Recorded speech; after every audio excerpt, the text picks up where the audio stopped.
De facto é engraçado como se continuam a criticar os concertos dos Coldplay, que são elogiados em todo o país. É curioso. Mas isto é próprio de uma mentalidade albiã que fez tanto mal a Coimbra nos últimos anos. Vão sempre bater na mesma tecla, não tem mais nada de que falar. Fala-se dos concertos Coldplay, das despesas de Coldplay, quando os senhores até queriam que gastássemos mais dinheiro na super especial do Rally. Podem continuar, como disse o Sr. Vice-Presidente, a falar dos concertos Coldplay, porque toda a gente elogia os concertos Coldplay. E os senhores nunca conseguiram fazer nada parecido em 8 anos. Nada parecido.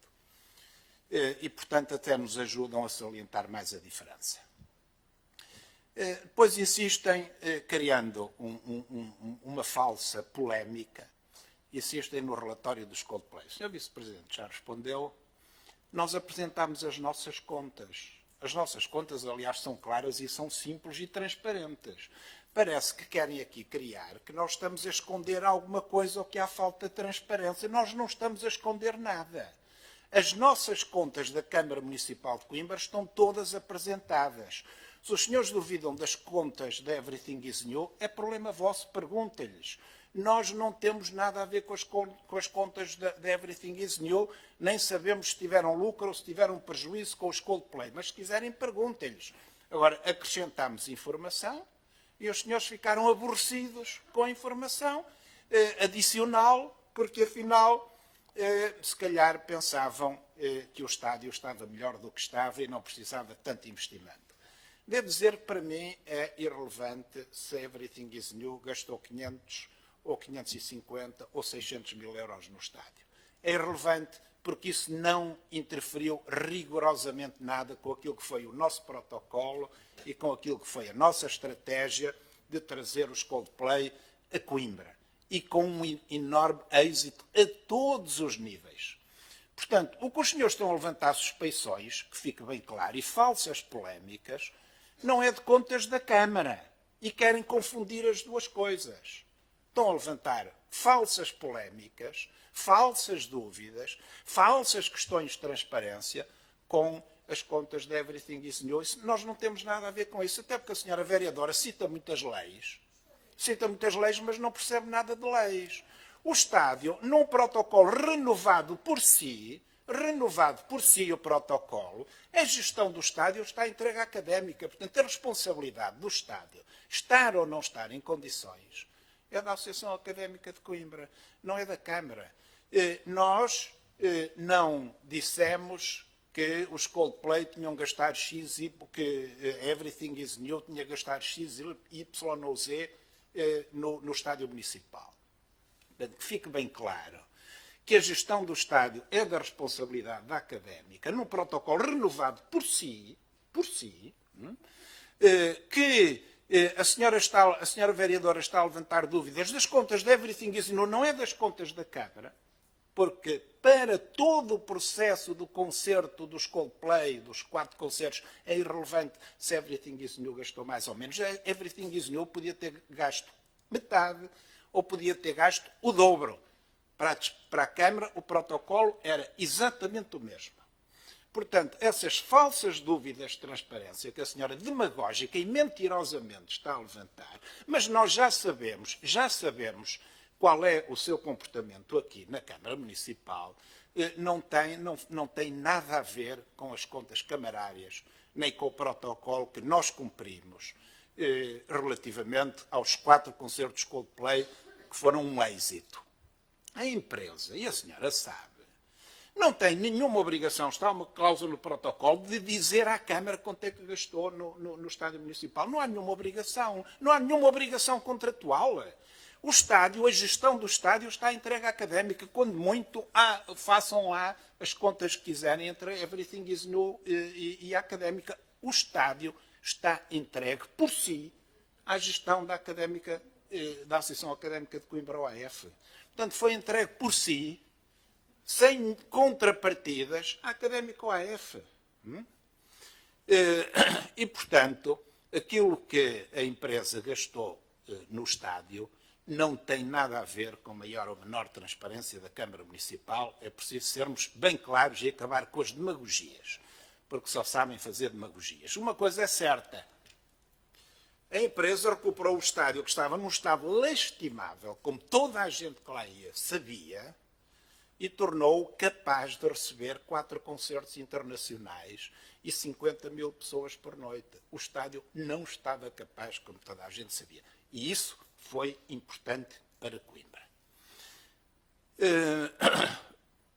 Portanto, que fique bem claro que a senhora vereadora não está a perguntar pelas contas da Câmara. Está a perguntar pelas contas da Everything is New, que são da responsabilidade da empresa, não são nossas. Portanto, pergunte o que quiser a Everything is New, recorra às instâncias que quiser, o problema é seu e nós até agradecemos. Passam a vida a fazer queixas das nossas intervenções e as sucessivas queixas vão sendo arquivadas. Portanto, isso, mais uma vez, demonstra o nosso rigor, a nossa idoneidade, a nossa capacidade e a nossa transparência. Porque aqui, nestas contas, não há falta de transparência nenhuma. Já agora, deixe-me informá-la, porque isto está dentro da sua forma de atuar, fez mais uma vez, mandaram-me há pouco, porque a publicação é recente, a elogiar um autocarro do Schmetuc, mas a dizer, ups, não tem ligação do Wi-Fi. Está aqui a informação dos serviços a dizer que há 10 minutos estavam 11 pessoas ligadas ao Wi-Fi desse autocarro. Não vale a pena inventar notícias. Eu percebo que é fértil a inventar notícias. Não vale a pena. Estavam 11 pessoas, enviou-me o engenheiro Nuno Pimenta, pode perguntar-lhe, estavam 11 pessoas ligadas ao Wi-Fi desse autocarro. Pronto, é para a sua informação, que é para ficarmos claros relativamente à sua forma de ser, de estar e de atuar. Pode ser, senhora? Defesa da honra, Sr. Presidente. Eu percebo que a questão dos Coldplay o deixa muito nervoso, não é? Mas isso não justifica o insulto. Nós estamos num órgão institucional, eleito democraticamente, e, portanto, eu agradecia que doseasse a sua linguagem. Não tem argumentos para contrapor, mas não entre no insulto. Mentiroso é o senhor, quer dizer... Estamos a falar de quê? Está a esconder o quê? Senhora Portanto, vereadora, eu agradeço, já defendeu a sua honra insultando o Presidente da Câmara. Eu agradeço que dosei a linguagem, porque isto é um órgão democraticamente eleito. Portanto, se não tem argumentos, é melhor nada dizer. Senhora vereadora, diga lá qual é a lei em que uma empresa privada que utilizou um espaço que está entregue à gestão de outra instituição tem a obrigação de gastar quanto é que lá, de comunicar quanto é que lá gastou à Câmara. Não existe. O estádio é património da Câmara, não é património privado, é património da Câmara. Está entregue à gestão da Académica OAF por si, sem outro tipo de contrapartidas. Está bem? E veremos se a Académica OAF lá coloca, quando apresentar o relatório, lá coloca alguma informação ou não. Não é a Câmara que é responsável pela gestão, nem pela manutenção do estádio. E a senhora sabe. E é responsável por isso. Que fique bem claro. Quanto à questão do vereador Francisco Queiroz, relativamente à privatização da AIRC, eu de facto fico estupefacto. Isto não tem a ver com o senhor vereador, foi o que lhe contaram, mas não tenho dúvidas que continuará a haver muitos clientes para os otorrinolaringologistas deste concelho. Fui claro por várias vezes que nós não queremos privatizar a AIRC. Nós queremos empresarializar a AIRC, mantendo-a pública e no domínio dos municípios que a fundaram, para permitir que a AIRC sobreviva num mercado extraordinariamente concorrencial da tecnologia e do mundo informático. A AIRC, aliás, os Schmetuc sofrem disso. Não conseguem ser concorrenciais a captar recursos humanos por força da legislação pública. A AIRC sofre exatamente o mesmo problema. Portanto, a AIRC continuará a ser uma empresa intermunicipal, ou passará a ser uma empresa intermunicipal, detida pelos 29 municípios que constituem os seus corpos sociais, e serão sempre os 29 municípios que tomarão qualquer decisão sobre a AIRC. Portanto, o que está em causa não é nenhuma privatização, nenhuma estratégia ou perspectiva de privatização. Bem pelo contrário, e há privados interessados, porque a AIRC é uma empresa interessante. E é uma empresa, não. É uma associação intermunicipal que se rege pela legislação pública e, por conseguinte, tem limitações para concorrer no mercado altamente tecnológico e concorrencial. É preciso termos a consciência que nós estamos cada vez mais a ter portugueses a trabalhar em Portugal para o estrangeiro, a receber vencimentos dos países para os quais estão a trabalhar. E, portanto, se nós queremos ser concorrenciais, temos de ser capazes de pagar melhor aos nossos funcionários para os reter na empresa, ou então qualquer dia a empresa é uma escola de formação. E é uma escola de formação porque capta os jovens acabados de se licenciarem, vão para a AIRC, adquirem alguma destreza, alguma capacidade, algum conhecimento e depois vão-se embora. Não há nenhuma empresa, não há nenhuma instituição que se aguente assim. Portanto, nós não queremos privatizar a AIRC, estamos a empresarializar a AIRC para podermos remunerar melhor os nossos trabalhadores e eles vão ter uma de duas opções. Ou se mantêm como funcionários públicos, exatamente com os mesmos direitos, perante exatamente os mesmos municípios, que são os municípios que têm a Associação Intermunicipal, ou optam por passar para o setor privado e, naturalmente, podem negociar outro tipo de remunerações. Portanto, o que está em causa é a salvação da AIRC como entidade intermunicipal. É engraçado ouvir falar na estratégia de passa-culpas e depois virmos a saber que, afinal, o PS não teve culpa nenhuma na bancarrota de 2011. Foi a crise financeira internacional. Mas nem todos os países foram à bancarrota com a crise financeira internacional, só alguns. Portanto, é curioso como devia haver um mínimo de coerência. Eu não sei se a incoerência é a base do exercício da política socialista. Mas tem que haver coerência. Tem que haver coerência. Porque não podem vir falar em passa-culpas para uns e depois dizer não, nós não tivemos nada a ver com a bancarrota. Fomos um dos poucos países que foi à bancarrota com a crise financeira de 2008. Mas não tivemos culpa nenhuma. Estão a passar as culpas. Tem que haver coerência no exercício da política. Tem que haver coerência. Porque o povo está cada vez mais atento à incoerência e penaliza os incoerentes. Para esclarecer, nós não aumentámos impostos. Quem aumentou impostos foi o governo. Nós aumentámos taxas em função da inflação e nas águas de Coimbra aumentou-se o preço das águas por imposição superior. Por imposição da ERSAR e por imposição das águas do centro litoral que impuseram esse aumento. Mas o que é curioso é que os senhores, de facto, querem levar outra vez tudo à bancarrota, porque os senhores fazem o milagre que todos nós gostaríamos de saber fazer.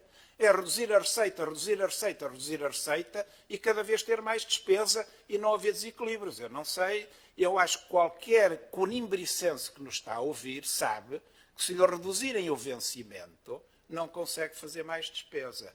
Para aumentar a despesa, é preciso aumentar a receita.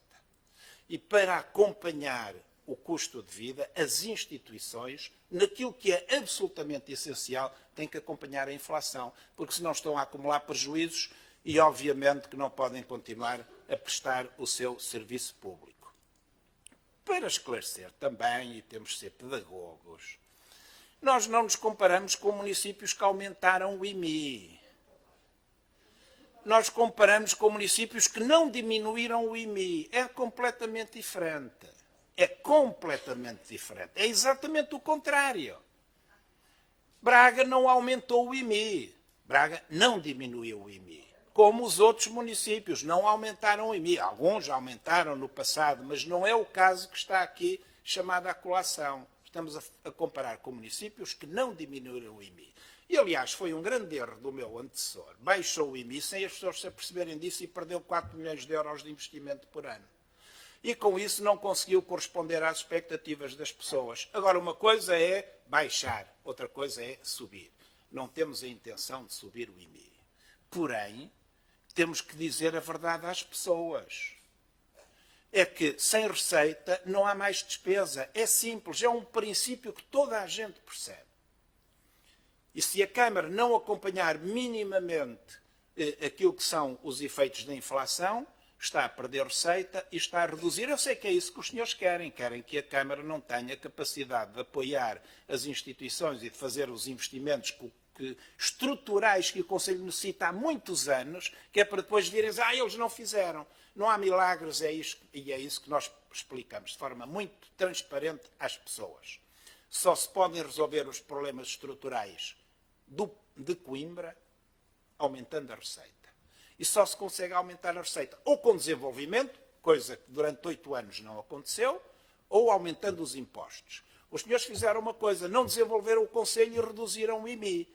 Portanto, a Câmara ficou profundamente limitada na sua capacidade de investimento, sem que com isso tenha perdido a receita do IMI, mas não acompanhou a evolução da inflação, nem acompanhou o que era necessário para nós investirmos no nosso Conselho. E um dos sinais que eu costumo dar é que até chove no meu gabinete e não há dinheiro para mandar reabilitar a Câmara Municipal de Coimbra. Portanto, não há milagres. Portanto, se nós pudéssemos apoiar tudo e mais alguma coisa, que nem os senhores fizeram, porque é impossível. E por isso perderam as eleições. É uma verdade básica que os senhores não aprenderam. Não é possível apoiar tudo. Não é possível fazer tudo, não é possível desenvolver tudo, é preciso ter uma estratégia. E essa estratégia de desenvolvimento não existia. Voltando um pouco atrás, nós nunca exigimos um relatório dos concertos do Andrea Bocelli. São coisas menores. São coisas menores. Nem veio nenhum relatório à Câmara, do Andrea Bocelli. Não veio nenhum relatório. Nós não nos centramos nessas questões menores. Nós avaliávamos questões de estratégia. Os senhores não apresentaram nenhum relatório dos concertos do Andrea Bocelli e dos apoios que foram disponibilizados. Não. O que eu estou a dizer é a nossa diferença, sabe? Exatamente, não veio à Câmara e nós não pedimos, porque essas não são as nossas preocupações. A Câmara também não atribuiu 440 mil euros à empresa que organizou o concerto dos Bocelli. Que é promover o desenvolvimento do Conselho de Coimbra. Essa é a nossa preocupação, essa é a nossa estratégia e essas são as nossas diferenças absolutamente inequívocas. Depois foi dito que o orçamento tem uma componente política, e é verdade.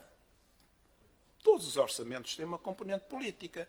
Portanto, quem é que se pode admirar que a introdução de um orçamento tenha uma componente política? Senhora Vereadora, seja coerente. A senhora Vereadora reconheceu, e bem, que todos os orçamentos têm uma componente política. Portanto, a introdução também tem que ter uma componente política. Correto? Não é aquela componente, era outra, claro. Não era aquela, era outra, que fosse mais boazinha e tal. Sim, pronto.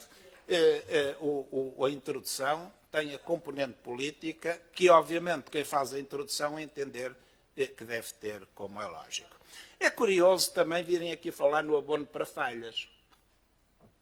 Os senhores, no primeiro quadriênio, 2013 para 2017, andaram a empurrar com a barriga para a frente, prejudicando os trabalhadores, com o reconhecer algo que era inevitável, que era a instituição do abono para falhas. Governaram a Câmara desde 2013, só em 2017 reconheceram o direito ao abono para falhas. 4 anos, e só porque se aproximavam as eleições. 4 anos, e só porque se aproximavam as eleições. Só que a legislação tinha mudado. A legislação mudou. É que, anteriormente, era um direito automático. A partir de determinada altura, a legislação mudou e era preciso ser um direito, sim, mas reconhecido. E os senhores demoraram 4 anos para reconhecer esse direito. 4 anos. E não pagaram os atrasados. E aquilo que eu disse, e aliás, já tive uma reunião com todos os trabalhadores, com o sindicato, transparentemente, porque eu gosto de debater as coisas olhos nos olhos e com transparência e com frontalidade. Já tivemos uma reunião com os trabalhadores, eu e o Sr. Vereador Carlos Lopes, para dizer várias coisas. Uma delas é que, neste momento, estando o processo em tribunal, nós temos que esperar. Está em tribunal outra vez, porque o sindicato perdeu o primeiro processo e agora meteu um novo processo. E está, desde março deste ano, no Tribunal Central Administrativo do Norte, porque mais uma vez perdeu na primeira instância, para que o Tribunal decida se eles têm direito ou não têm direito a receber os retroativos. E como eu expliquei aos trabalhadores, a Câmara não pode pagar sem fundamento. E tendo havido decisões em tribunal, que determinaram com sentença transitada em julgado que os trabalhadores não tinham direito, nós não podemos pagar. E eu tive o cuidado de fazer todo o historial dessa matéria e levá-lo, naturalmente, aos trabalhadores. Portanto, estamos à espera que o Tribunal Central Administrativo decida se nós temos ou não temos que pagar. Porque se o Tribunal disser que não temos, não podemos. Que fique bem claro. E o que eu disse aos trabalhadores é, relativamente às conversas que tivemos em 2017 e na forma como contaram o problema, é que, sim senhora, nós não teríamos feito aquilo que o Partido Socialista fez, que foi adiar 4 anos a decisão, prejudicando os trabalhadores. Porque se eles têm direito, há que cumprir a lei, não é adiar para prejudicar propositada e deliberadamente os trabalhadores. E essas são as diferenças que marcam bem a nossa e a vossa postura. Portanto, quando quiserem falar do abono para falhas, estou sempre disponível, o historial está todo feito e não há dúvidas de qual foi o comportamento do Partido Socialista. O que é engraçado é que, quando temos o maior orçamento de sempre da Câmara Municipal, nos continuem a dizer que nós estamos a fazer pior. É que ninguém vos leva a sério já. Já ninguém vos leva a sério. Como é que nós podemos ter o maior orçamento de sempre, mas a longa distância, da Câmara Municipal de Coimbra, e continuam a repetir a velha cassete, não sei com quem é que aprendemos, que nós estamos a fazer pior. Mas isso só vos descredibiliza na vossa intervenção política e só marca mais a diferença para o trabalho que nós estamos a fazer. Por isso, até agradecemos que digam que nós não fazemos nada e que estamos a fazer pior. Porque as pessoas percebem que é exatamente ao contrário.